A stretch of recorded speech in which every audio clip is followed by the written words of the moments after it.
పుట్టినవాడు నేను ఇంతకుముందు చెప్పినప్పుడు గిట్టక తప్పదు. అందరిని ఎవరిని పెడితే వాళ్ళు మహానుభావులు అంటాం.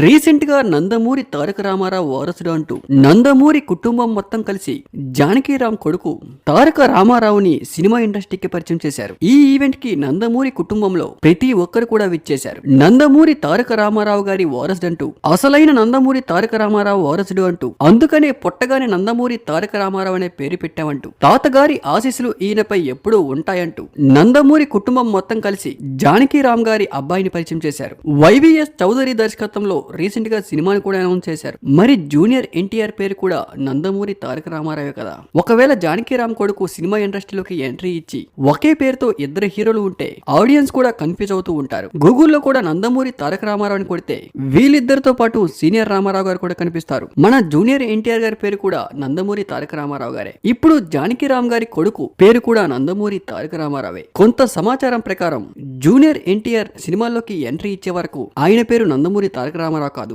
సినిమాలోకి ఎంట్రీ ఇచ్చిన తర్వాత ఆయన పేరును నందమూరి తారక రామారావుగా మార్చుకున్నారు. మరో పక్క జానకీరామ్ గారి కొడుకు సినిమా ఇండస్ట్రీలోకి రంగ ప్రవేశం ఈవెంట్ కి నందమూరి ఫ్యామిలీ నుంచి ప్రతి ఒక్కరు కూడా విచ్చేశారు. ప్రతి ఒక్కరు కూడా మైక్ పట్టుకొని మాట్లాడుతూ నందమూరి కుటుంబ వారసుడు వచ్చేశాడంటూ, తాతగారి పేరు ఖచ్చితంగా నిలబెడతాడంటూ, తాతగారి ఆశీస్సులు ఈయనపై ఎప్పుడూ ఉంటాయంటూ నందమూరి ఫ్యామిలీలో ఉన్న ప్రతి ఒక్కరు కూడా ఈ ఈవెంట్ కి విచ్చేశారు. కానీ జూనియర్ ఎన్టీఆర్ మాత్రం ఈ ఈవెంట్ కి రాలేదు. రీసెంట్ గా చూసుకుంటే నందమూరి ఫ్యామిలీలో ఏ ఈవెంట్ కూడా జూనియర్ ఎన్టీఆర్ రావట్లేదు. అప్పుడెప్పుడో తారక రత్న చనిపోయినప్పుడు జూనియర్ ఎన్టీఆర్ వచ్చినా కూడా బాలకృష్ణ పెద్దగా పట్టించుకోలేదు. ఆ తర్వాత ఎక్కడా కూడా జూనియర్ ఎన్టీఆర్ నందమూరి ఫ్యామిలీలో కనిపించలేదు. మరి దీనిపై మీ అభిప్రాయాన్ని కామెంట్ రూపంలో తెలపండి. Thank you for watching.